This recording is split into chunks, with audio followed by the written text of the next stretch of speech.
मल्होत्रा ही बनेगा। उसकी बात सुनकर अबीर मल्होत्रा वाली बात सुनकर उसके बॉयफ्रेंड को बहुत गुस्सा आया और वो हंसकर बोला, पहले धवनी को देख, तो धवनी की जुत्ती के बराबर भी नहीं है। उसे छोड़, वो तो तुझे देखा कभी नहीं, आई बड़ी निब्बी कहेंगी। इस सुनते ही आरोही का गुस्सा आ गया और वो गुस्से में पागल लगी।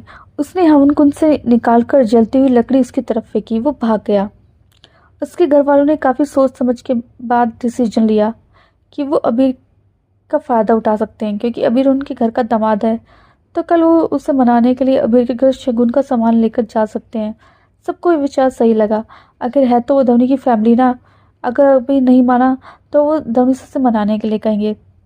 धवनी की माँ खुश होकर आगे चली गई, पर जब आरोही फिर से अपने माँ बाप को अबीर के दिलाने की मांग करने लगी तो उसके पिता चालाकी से हंसकर बोला, तो उसकी साली है अब। ये सुनकर आरोही को गुस्सा आया और अपने पिता पर चिल्लाने लगी। उसने अपने पिता के जब अगले शब्द सुने तो उसका दिल खुशी से नाच उठा।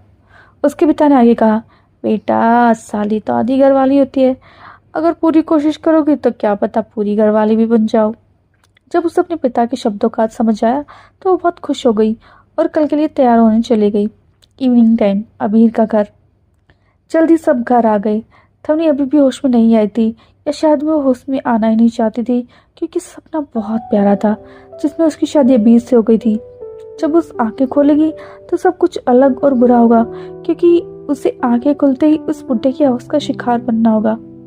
इससे अच्छा है कि उसकी आंखें हमेशा के लिए बंद हो जाए, वो मर जाए। जब अबीर ने दरवाजा नॉक किया तो दादी ने दरवाजा खोला। वो सबको ऐसा देखकर हैरान रह गई।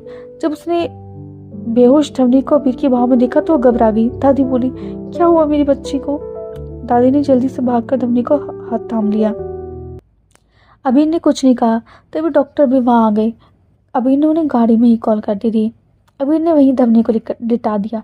डॉक्टर ने उसका चेकअप किया और बोला, ज्यादा चिंता की बात नहीं है, इनको बस स्ट्रेस है, सदमे से बेहोश हो गई हैं, जल्दी ही ठीक हो जाएंगी। सबने ये सुनकर चैन की सांस ली। डॉक्टर के जाते ही अबीर ने फिर से धवनी को अपनी गोद में उठा लिया और अपने रूम की तरफ चल पड़ा।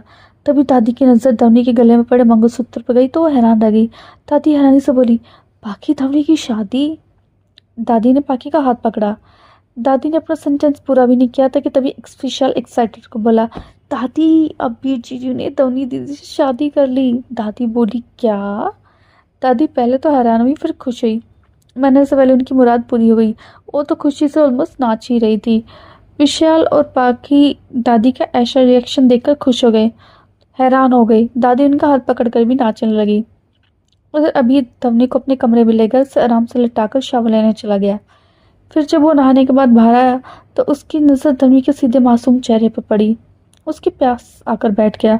उसे प्यार से निहारते हुए उसके माथे को सहलाने लगा। अभी ने बड़े प्यार से कहा, धवनी मुझे तुम्हारे लिए बहुत ही बुरा लग रहा है। अभी मेरा दिल इतना बेचैन है कि मेरा दिल करता है कि तुम्हें दुख देने वाले हर इंसान को मैं जिंदा जला दूं। बस 6 महीने धवनी, अगर तुमने अरमान को अपने सगी बेटे की तरह एक्सेप्ट कर लिया तो मैं बहुत प्यार दूंगा तुम्हें और कभी कोई तकलीफ नहीं आने दूंगा। ये कहकर उसने धवनी को उठाकर अपने गले से लगा लिया। तब कहीं जाकर उसका बेचैन दिल शांत हुआ। उसके बाद वो आराम से लेटाकर स्टडी रूम में चला गया। पाखी ने दादी को सारा किस्सा सुनाया। दादी ने कहा, धवनी के घर वाले तो बहुत घटिया हैं, और फिर खुश होकर बोली, चलो पर जैसे भी हो अभी तो धवनी की शादी हुई मेरे लिए काफी है। बेटा विशाल मुझे ऊपर ले चल, तू भी थोड़ा सा आराम कर ले, उन बुरे लोगों के पास मत जाना। विशाल बोला, जी दादी। विशाल बहुत खुश था कि उसकी बहन की शादी इतने अच्छे घर में हुई है। दूसरी तरफ धवनी अचानक से उठी और घबरा कर बैठ गई। उसने जब अपने आसपास देखा तो उसे कुछ समझ नहीं आया। अबीर का कमरा ही कैसे पॉसिबल है? तभी उसकी नजर अपने गले में पड़े मंगलसूत्र पर गई। तो क्या वो सब सच था? अभी वो सोच ही रही थी, तभी पीछे से दादी की आवाज आई, मेरी प्यारी बहू उठ गई। तनु तो एकदम जोर से झटका लगा। क्या वो अबीर की पत्नी है? उसे समझ नहीं आया कि वो क्या रिएक्ट करे, खुश हो या दुखी। आखिर काफी मुश्किल के बाद हो चुकी है अबीर और धवनी की शादी। क्या मोड़ लाएगी ये शादी उनकी जिंदगी में?